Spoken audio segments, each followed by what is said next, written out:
Jamaah salat maghrib rahimakumullah.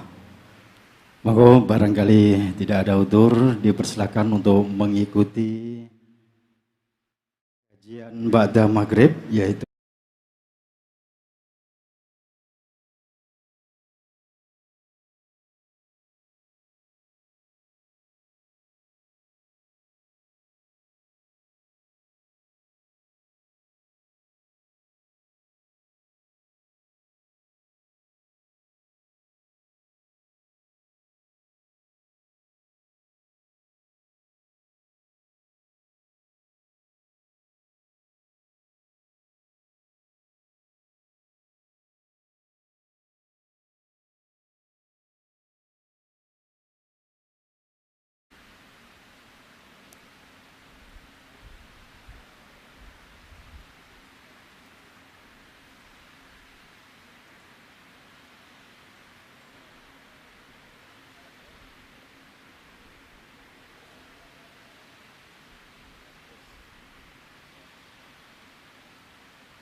Makalah 35.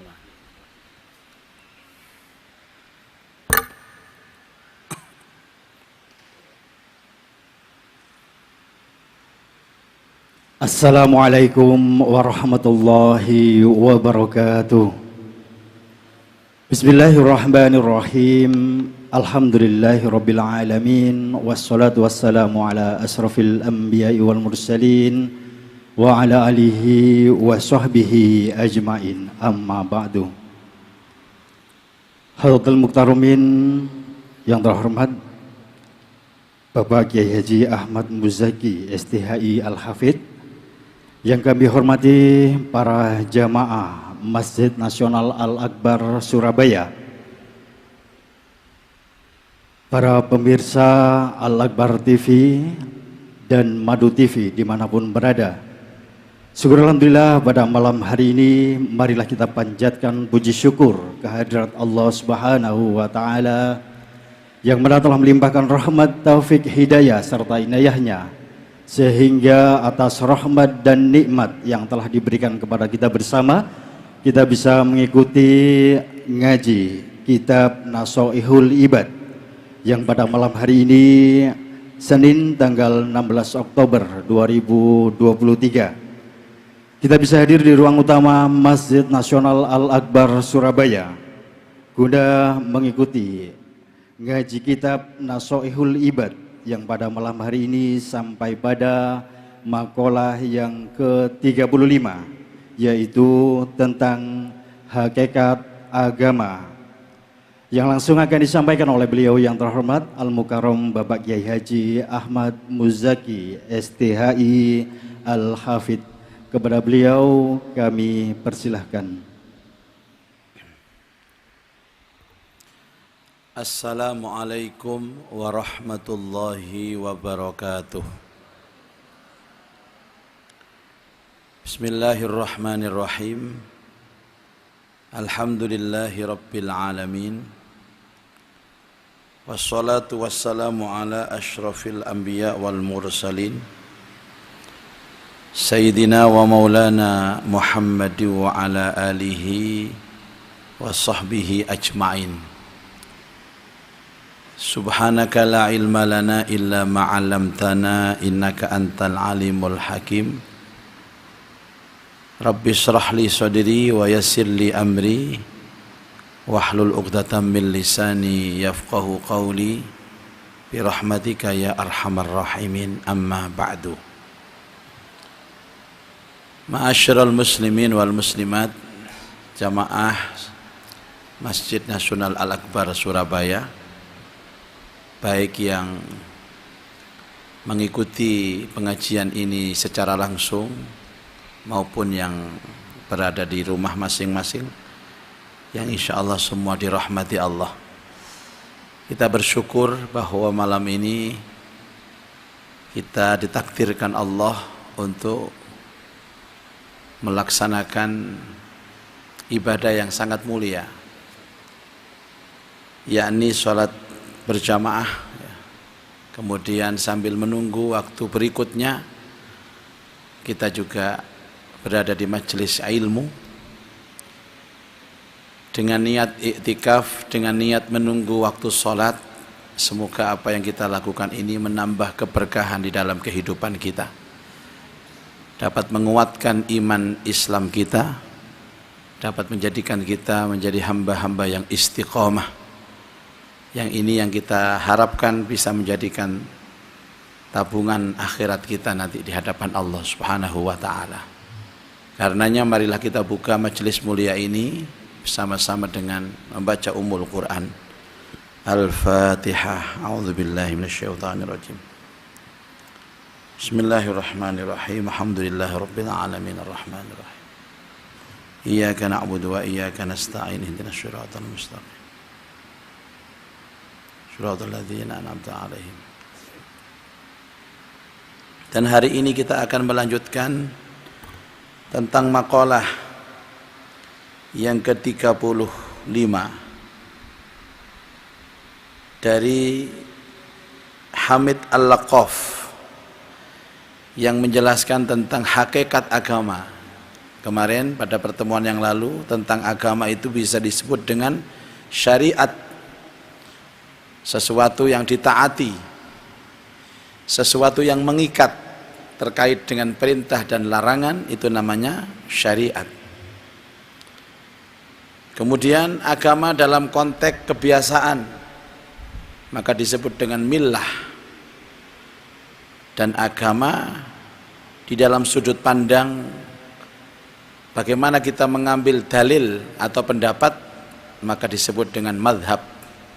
Jadi ada syariat, ada millah, ada madhab. Syariatnya syariat Nabi Muhammad sallallahu alaihi wasallam. Millahnya apa? Millah Nabiullah Ibrahim alaihi salam. Madhabnya apa? Ya tentu sebagai ahlu sunnah wal jamaah kita bermadhab dengan 4 madhab: Syafi'i, Maliki, Hanafi, dan Hambali. Kemudian Hamid Al-Laqaf juga menjelaskan tentang bagaimana sampulnya agama agar agama ini semakin indah, agama ini semakin baik. Maka dijelaskan yang pertama adalah tarkul kalam, meninggalkan banyak bicara. Tidak banyak bicara. Kalau tidak banyak bicara berarti banyak diam. Jadi agama ini dibicarakan kalau kita memang penting untuk membicarakan. Seperti saya berbicara ini ya karena memang keperluannya berbicara. Kalau tidak, ya tidak usah berbicara. Masa saya ceramah di sini ceramah, terus di dalam ceramah, di dalam mobil ceramah, karena uang melok ceramah pisan. Gendeng lah.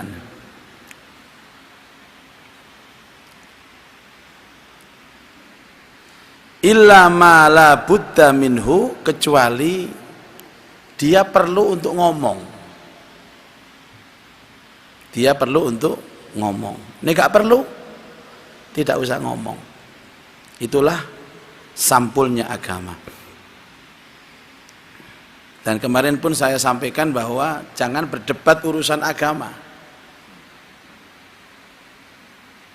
Saya sendiri kadang-kadang ada jamaah yang bertanya, dan pertanyaannya agak sedikit ngeyel. Lah terus dah, ya kalau bapak begitu ya sudah pak, nggak apa-apa. Tapi saya begini, ya monggo. Terus sampean harus nuruti saya harus nuruti sampean, ya tidak bisa. Ya, karena luasnya jangkauan agama ini, maka seandainya ada perselisihan dan perdebatan, cukuplah, sudah. Yaitu bapak seperti itu, saya seperti ini. Kalau panjenengan ngajak orang ngaji, Pak, ayo ngaji Pak. Ini kitab Nasaihul Ibad. Kitab apa itu? Gak jelas itu. Ya sudah kalau nggak mau, berangkat sendiri. Gak usah dek ngeyel, ngegas, tapi penting, gak usah penting. Itu agama. Apalagi sampean debat sama istri, oh saya jamin kalah sampean. Wong wedok kok dilawan. Kene sing mondoke suwe kalah kok. Apa maneh gak tau mondok sampean. Ngomong goro rek. Jadi fikirkan, ini penting saya ucapkan, saya omongkan. Enggak usah. Ada sebagian orang itu kalau katanya, kalau ngomong itu baik, kalau ngomong itu hebat. Enggak mesti Pak.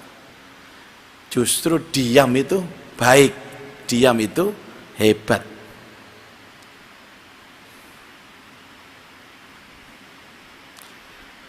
Wahua adapun meninggalkan perkataan, meninggalkan banyak bicara, malayah sulul maksudu, tidak berbicara kecuali karena ada maksud, dan tidak bisa tercapai maksud itu tanpa bicara.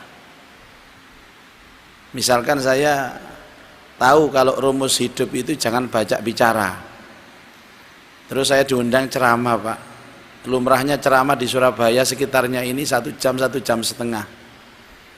Ternyata saya baru naik ke panggung, Assalamualaikum warahmatullahi wabarakatuh, bapak-bapak, ibu-ibu, marilah kita selalu meningkatkan iman takwa kepada Allah subhanahu wa ta'ala.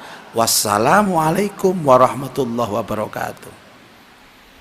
Jadi panitia, kok sebentar Pak Yai? Loh, karena kita tidak boleh banyak bicara. Itu gimana kira-kira Pak? Hah? Ini yang kurang jangkep ini kiainya apa panitianya? Omongkan yang perlu diomongkan, dan jangan diomongkan kalau nggak perlu diomongkan. Dulu kan ada cerita, ada seorang ulama, ada seorang kiai yang punya anak Pak, satu-satunya laki-laki ini, diharapkan bisa melanjutkan tongkat estafetnya kiai, bisa berceramah, bisa melanjutkan dakwah. Tapi anaknya ini sama sekali tidak ada semangat untuk melanjutkan. Akhirnya kiai mencoba untuk melatih anaknya. Suatu ketika ada panitia datang ke rumah kiai, mengundang, Pak Kiai, kami ingin mengundang Pak Kiai dalam acara di tempat kami. Begini saja, karena kondisi fisik saya kurang prima, maka silahkan mengundang anak saya untuk menggantikan saya. Tapi nggak ada masalah Pak, saya takut nanti jamaah kami kecewa. Ya namanya kiai muda, Gus, ya wajarlah kalau ada kekurangan dikit-dikit ya dimaklumi lah. Tapi paling tidak daripada nanti tidak ada yang berceramah, lebih baik anak saya yang ceramah. Baik, siap Pak Yai. Akhirnya anaknya diundang. Dasar anak ini tidak mau melanjutkan bapaknya, juga tidak punya kemampuan untuk ceramah, diundang ceramah dengan harapan jamaahnya puas. Akhirnya dijemput, tampil di atas panggung Gusnya ini. Assalamualaikum warahmatullahi wabarakatuh. Salam. Bapak-bapak, apakah sudah paham dengan ceramah saya? Turun ceramah kok paham itu? Belum. Ya, karena panjenengan semua belum paham, maka saya akhiri ceramah saya. Wassalamualaikum warahmatullahi wabarakatuh. Turun panggung Pak. Oh, kecewa panitia.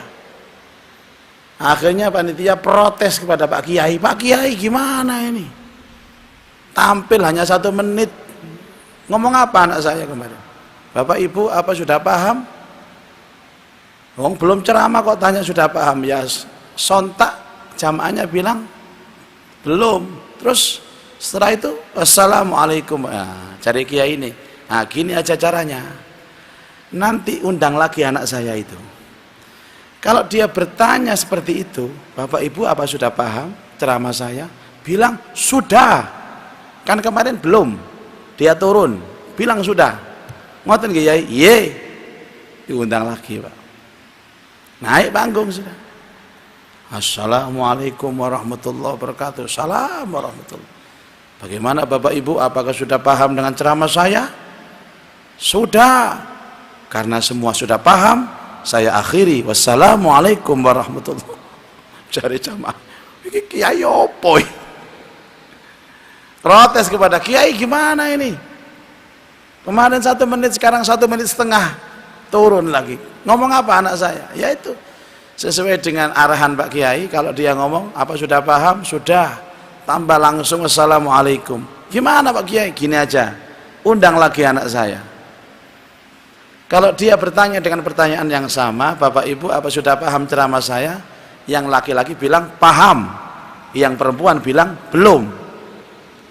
Apa jawabannya? Akhirnya naik panggung lagi. Assalamualaikum warahmatullahi wabarakatuh. Salam. Bagaimana Bapak Ibu? Sudah paham ceramah saya? Sing lanang, sudah. Sing wedok, belum. Karena yang belum paham itu ibu-ibu, silahkan bertanya kepada bapak-bapak. Wassalamualaikum. Gus gendeng. Enggak, ini ilustrasi cerita. Anda harus tahu Bapak Ibu, orang yang banyak bicara ini justru banyak bahayanya. Orang yang banyak bicara ini banyak kesalahannya. Dan potensi dia itu terjerumus lebih besar daripada orang yang diam.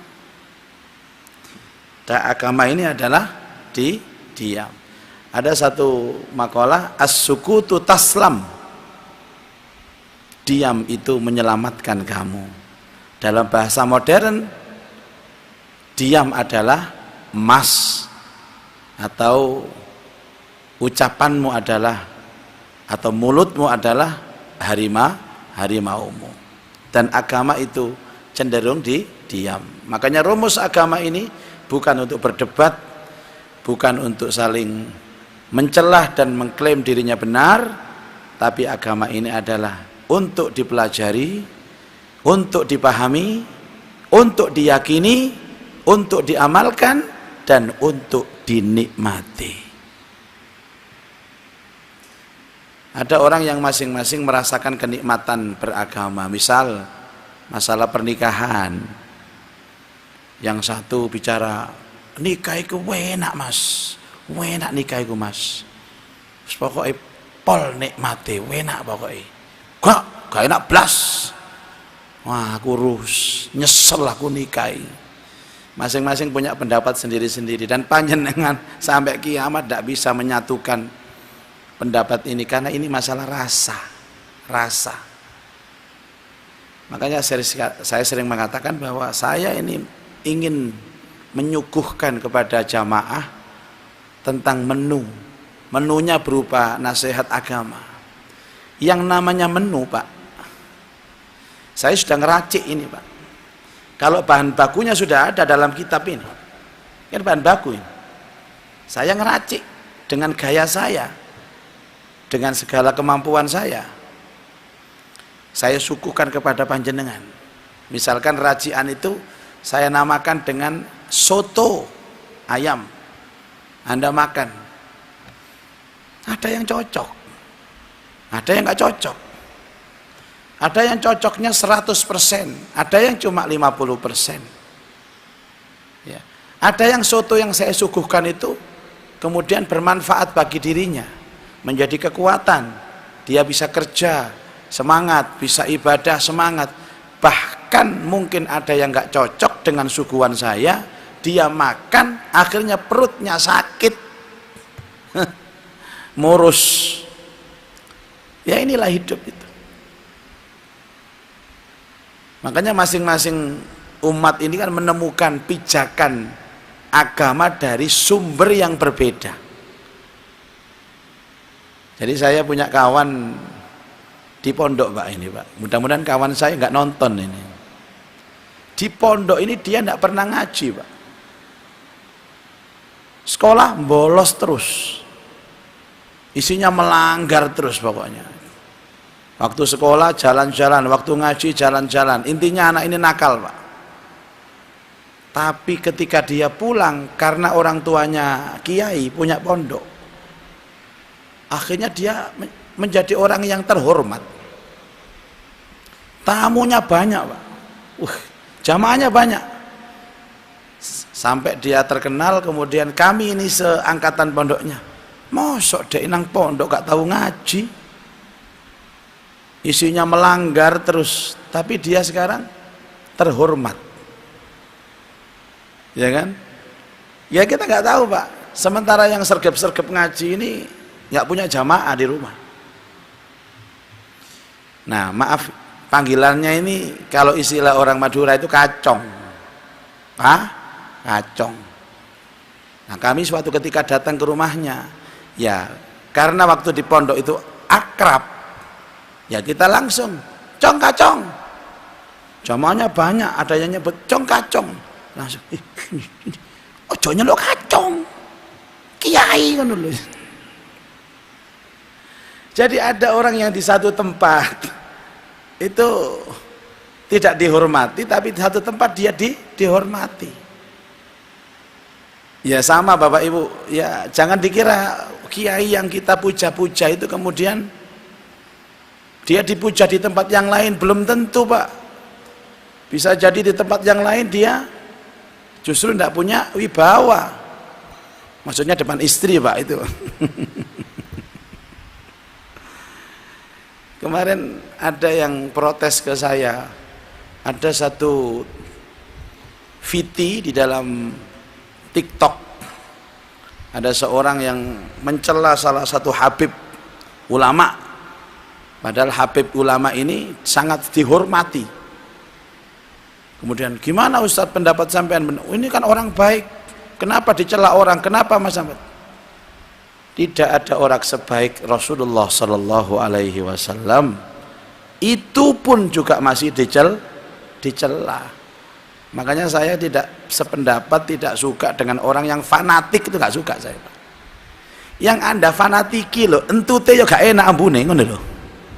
Biasa-biasa gitu loh, Pak. Ngaji ya ngaji. Kalau waktunya begini ya saya dianggap guru, monggo. Kalau di luar dianggap teman ya monggo. Kalau olahraga badminton ya konco gak apa-apa. Kadang-kadang kalau konco pondok dulu di sini ada, Pak. Saya waktu ngimami ceramahnya di depan sana dulu, nggak di sini. Itu ada bapak-bapak yang pakai baju kayak seragam di pabrik itu loh. Lihat saya terus begini. Saya juga lihat dia. Iki nek ndelok gak enak wong iki rek apa ya. Sudah. Setelah itu kan menunggu Isya, kita jejer. Terus dia salaman, dicium tangan saya. Nah, Pak Ustadz, saya boleh tanya enggak? Ya. Saya ini kalau lihat Pak Ustadz itu mirip kawan saya. Saya juga tahu iki koncoku biyen iki, konco ndablek iki. Persis Pak Ustadz, persis wajahnya persis, gaya-gayanya persis. Cuman nggak mungkin teman saya kayak Ustadz ini, nggak mungkin. Orang nakal teman saya itu. Ya namanya sama kayak Ustadz, namanya Mujaki. Iki koncoku biyen iki. Aku menengah ya, aku jaga image Pak saya, jaga wibawa saya. Ya Pak, biasa Pak, namanya Allah Ta'ala kan menciptakan manusia banyak yang sama-sama seperti itu. Ya itulah kebesaran Allah gitu loh. Iki koncoku biyen jenenge Haryanto. Sama jenenge siapa Mas? Haryanto. Temenan koncoku iki. Tapi kan banyak jamaah gak enak Pak saya, Pak. Saya jaga situasi dan kondisi supaya tetap kondusif gitu loh, Pak. Nanti sama habis sisa jangan pulang ya Pak, saya perlu sama sampean. Oh iya Pak Ustadz, siap. Saya juga butuh lah diceramai, butuh. Oh iya, habis jangan pulang ya. Iya. Habis sisa, mari Pak ke ruangan saya ke dalam. Iya. Langsung tak antem. Toh, aku koncomu. Lu kon Mujaki, kurang ajar kamu mau ketahu. tuas tak ambung tanganmu ngono jare. Roh ngono gak tak ambung tanganmu aku. Walah. Ya inilah dunia, Pak. Gak usah dipikir teman-teman. Makanya di satu sisi ya kita ini orang biasa, satu sisi ya kita berperan. Orang, aktor, aktris, setelah dia selesai syuting, dia kembali kepada komunitasnya, dia kembali kepada orang biasa. Sama, Pak. Kalau Bapak turun ke bawah, ke kamar saya, ke bawah ini, saya pakai sarung ya pakai kaos oblong. Biasa aja, Pak. Jubahan kan kalau ngimami tok. Nah, maksud aku jubahan turu, jubahan atus, jubahan gendeng alat ini. Saya juga masih waras ini. Ini yang pertama.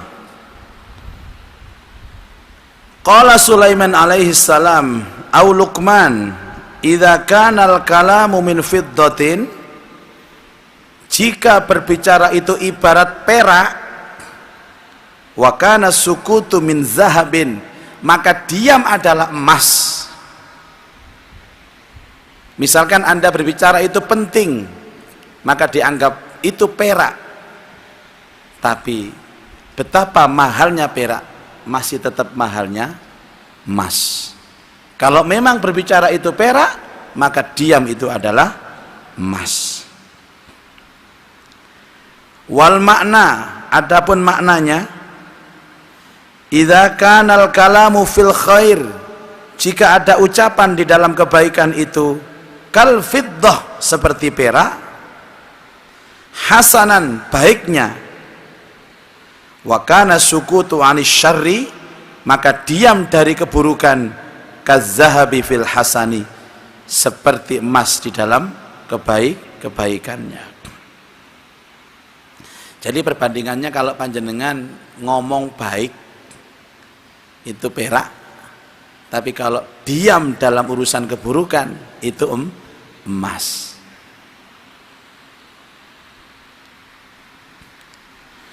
Wasakitu, adapun orang yang diam fil haqqi, lah ini Pak, kalau kebenaran dia diam, nah ini bermasalah, sudah beda rumus. Wasakitu, adapun orang yang diam fil haqqi, di dalam kebenaran, kannatiqi bil batil, sama halnya dia berbicara tentang kebatilan. Kalau kebenaran dia diam, maka sama halnya dia berbicara dalam kebatilan. Panjenengan tahu benar, Pak, tapi gak ngomong, sama dengan sampean ngomong masalah kebatilan. Apa penyebab orang gak mau ngomong benar itu, Pak? Apa penyebabnya orang yang tidak mau ngomong benar itu? Sebabnya cuma satu, takut. Takut apa, Pak? Selalu takut kehilangan tiga ini. Kehilangan kedudukannya, kehilangan hartanya, dan kehilangan kepercayaannya. Makanya orang itu kan ada yang memilih diam itu tidak selamanya benar, Pak. Padahal dia tahu ini benar tapi nggak ngomong. Takut nanti dipecat, takut digeser, takut dimutasi, ya, takut kehilangan pamor. Dan biasanya orang takut-takut ini karena memang dia punya kepentingan di dalam hidup. Artinya masih ada kecintaan terhadap dunia. Ngomong-ngomong sampean Mas, gak enak aku, wedi aku. Aku ngomong terus dimutasi, ya apa ya, gak enak aku ini.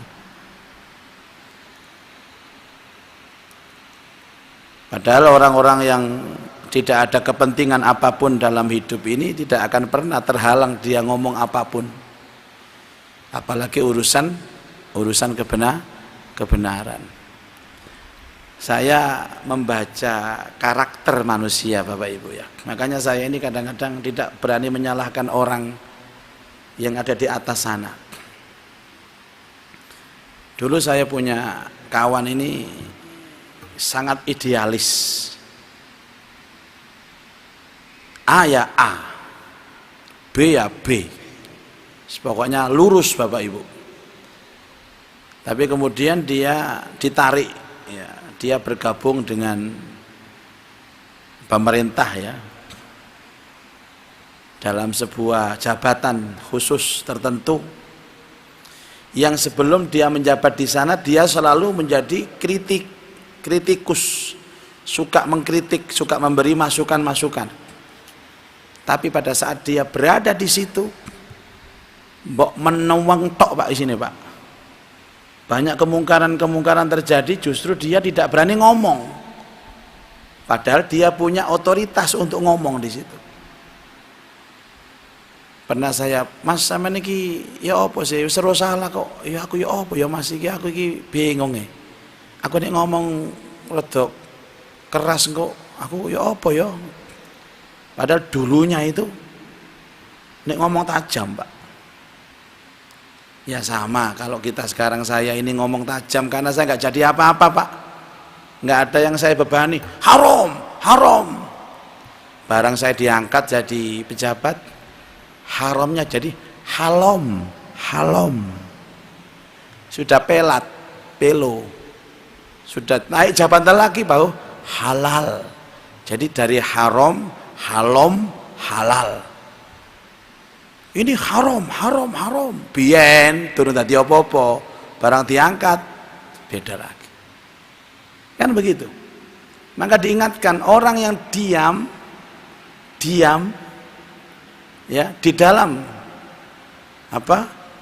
kebenaran itu seperti dia berucap di dalam kebatilan.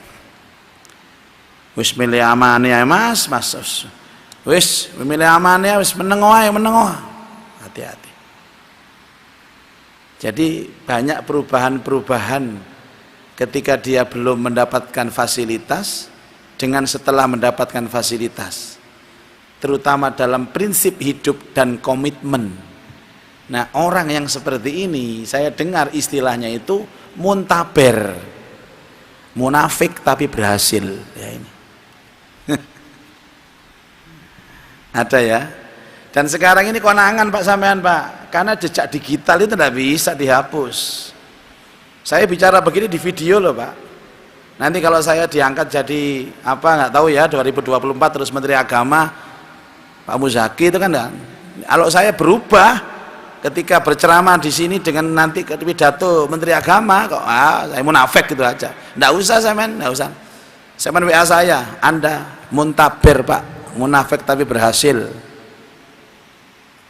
Jadi kelihatan orang yang bicara dulunya begini sekarang begini itu kelihatan. Ini kan disorting Pak.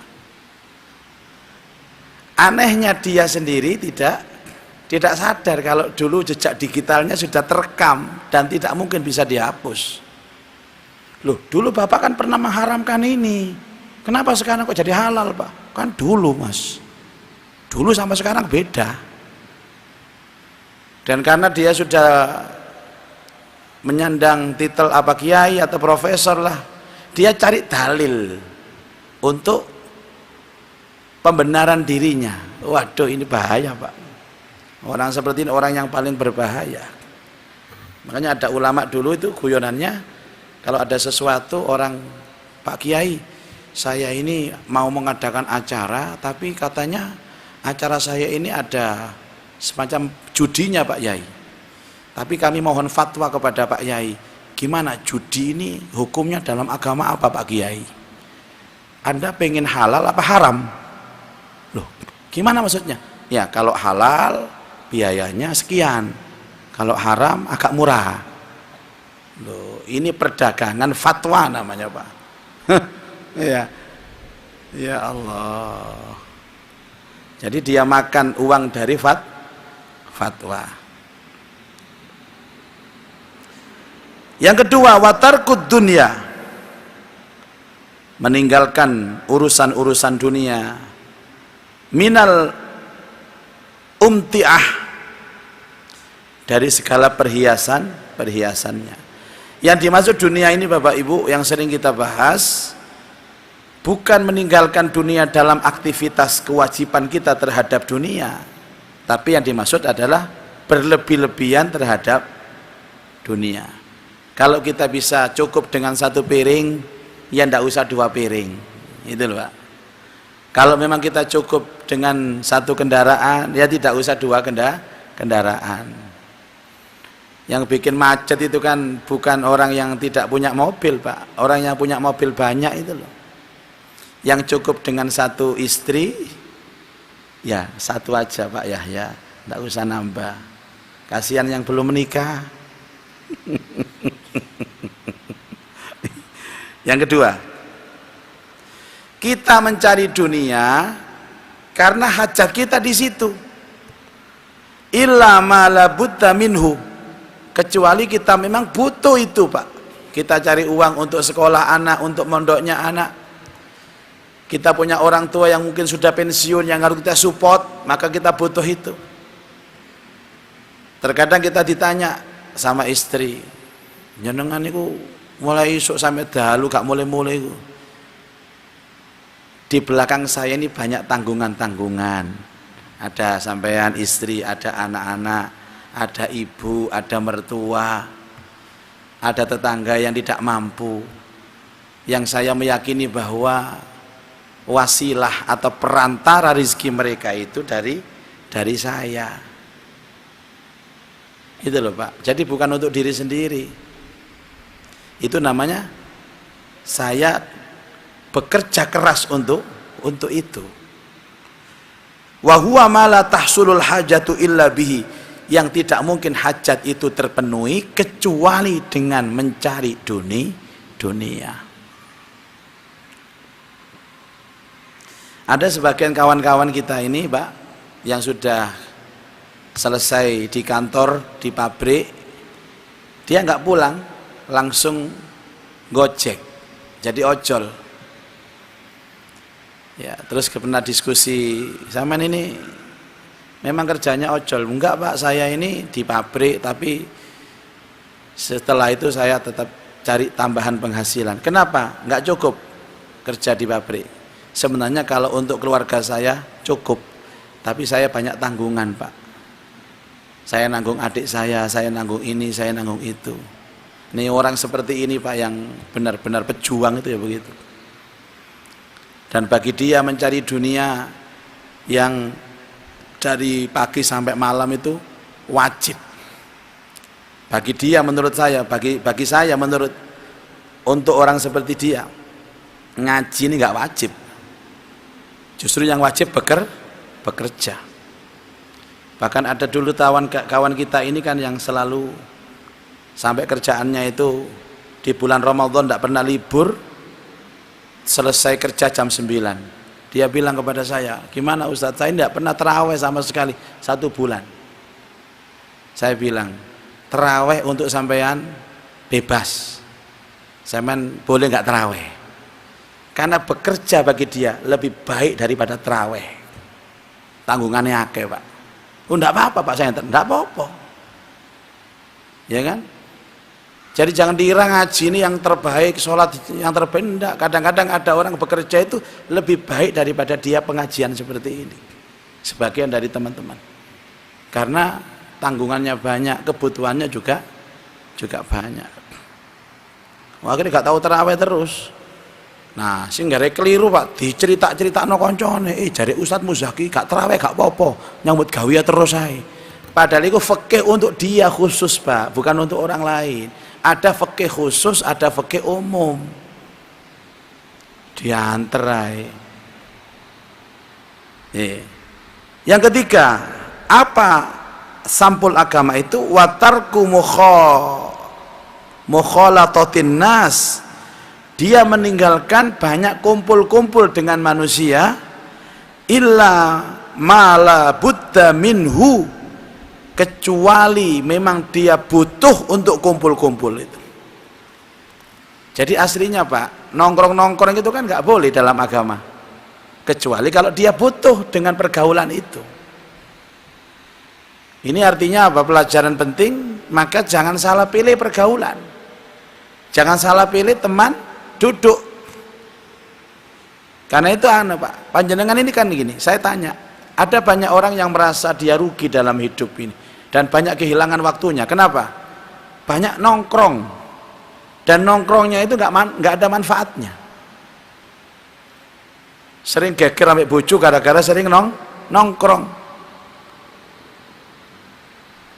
Illa ma la yahsulul matlubu illa bihi, kecuali kalau dia berkumpul bergaul itu ada tujuannya dan hajatnya terpenuhi gara-gara kumpul itu. Saya suka loh bapak-bapak ini yang habis kerja terus ke masjid, ya ngobrol sebentar pulang, gak ngobrol ngalor ngidul sampai dalu sampai tengah wengi, sehingga dia melupakan tahajud, melupakan kewajiban kepada istri dan lain sebagainya. Ada orang seperti itu. Kenapa Pak? Karena manusia itu ada tiga. Manusia ini ada tiga, tapi nanti akan saya jelaskan tiga itu seperti apa. Ini kaitannya karakter, supaya Anda tahu dengan siapa Anda bergaul, yang seharusnya kita tinggalkan dia itu siapa saja. Nanti kita jelaskan, tapi inti daripada makalah ini adalah bagaimana menghiasi agama itu dengan tiga hal. Yang pertama, meninggalkan banyak bicara, kemudian meninggalkan dunia kecuali hajat untuk itu, dan meninggalkan pergaulan terhadap manusia yang tidak perlu.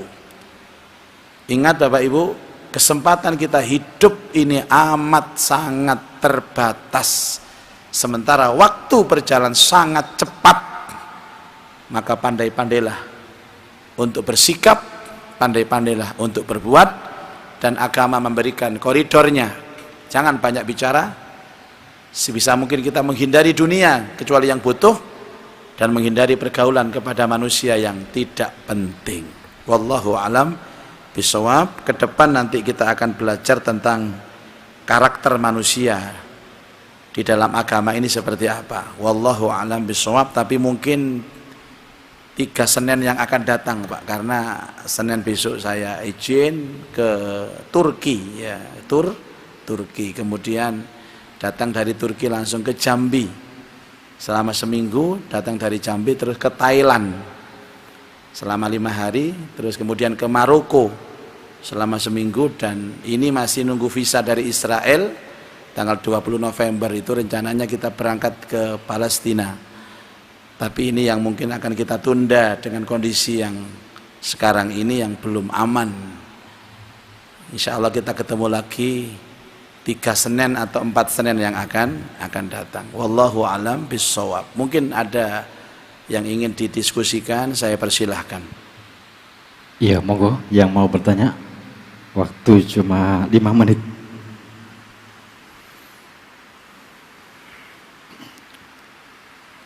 Assalamualaikum warahmatullahi wabarakatuh. Waalaikumsalam warahmatullahi wabarakatuh. Maaf Yai, agak nyimpang sedikit. Sekarang sedang viral Yai. Mohon penjelasan tentang musik. Musik. Okay. Sekarang itu sedang viral, musik itu haram. Apakah mutlak haram? Pada saat Rasulullah hijrah itu kan di Madinah disambung dengan dan mohon maaf, terima kasih ya. Ya Pak Yahya ini bertanya dan sudah menjawab sendiri kan itu. Tapi butuh pemantapan, butuh pendalaman. Bapak Ibu sekalian, ada keharaman itu yang mutlak, ada keharaman itu yang tidak mutlak. Saya mau bertanya kepada Bapak Ibu dulu ya, jujur-jujuran. Saya bernyanyi, bermusik sendirian di kamar bersama istri, yang dengan musik itu, dengan nyanyian itu muncul romantisme dalam hati saya, semakin mencintai istri saya. Anda menghukumi apa? Anda menghukumi apa? Halal apa enggak halom? Halal apa haram?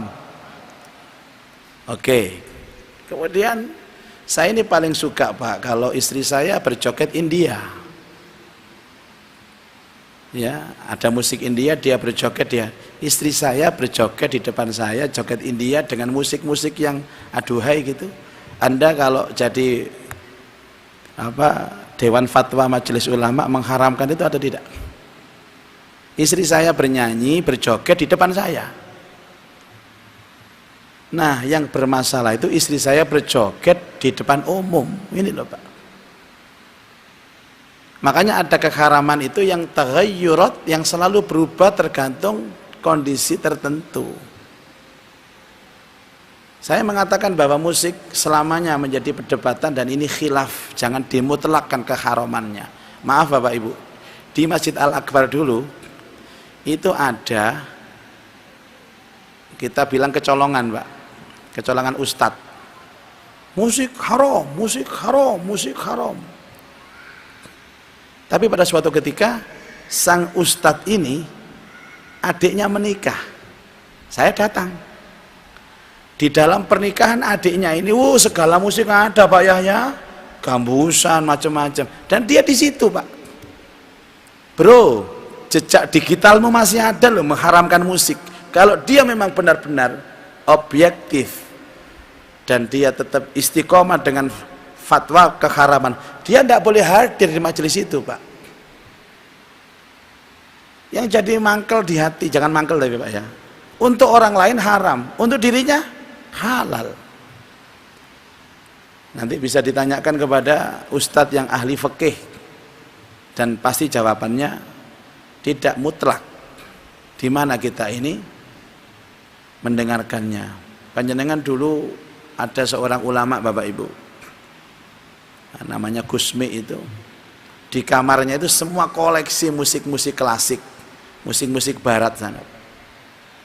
Ya ini kan saya berbicara tentang pendapat saya Bapak Ibu, tentang pendapat saya. Lahwal hadis atau musik yang benar-benar haram itu ketika dia benar-benar sudah keluar dari syariat yang mendatangkan maksiat. Panjenengan sekarang marak sholawatan itu nggak pakai musik Pak, nggak pakai musik. Terus ini lagu-lagu yang anak-anak sekarang yang kreatif pakai mulut itu nggak musik. Nggak bisa Bapak Ibu, ini sudut pandangnya sangat luas sekali. Karena itu keharamannya di mana kita bermain musik, bersama siapa kita bermain musik, dengan tujuan apa kita bermain musik. Nah itu yang menjadikan musik ini halal atau haram. Pak Yahya boleh nggak Pak Yahya telanjang? Boleh, di kamar mandi. Yang nggak boleh itu di perapatan Gayung Sari, itu yang nggak boleh, pasti akan diangkut sama Satpol PP. Saya kira itu Pak Yahya. Baik jamaah, karena waktu sudah sangat singkat dan sudah habis, maka mari kita berdoa. Allahumma anfa'na bima 'allamtana wa 'allimna ma yanfa'una wa zidna ilman nafi'a. Allahumma rizqna fahman nabiyyin wa hifdzal mursalin wa ilhamal malaikatil muqarrabin. Rabbana atina fid dunya hasanah wa fil akhirati hasanah wa qina adzabannar. Wa sallallahu ala sayyidina Muhammad wa alihi wa sahbihi ajma'in walhamdulillah rabbil alamin. Subhanakallahumma wa bihamdika asyhadu an la ilaha illa anta astaghfiruka wa atubu ilaik. Assalamualaikum warahmatullahi wabarakatuh.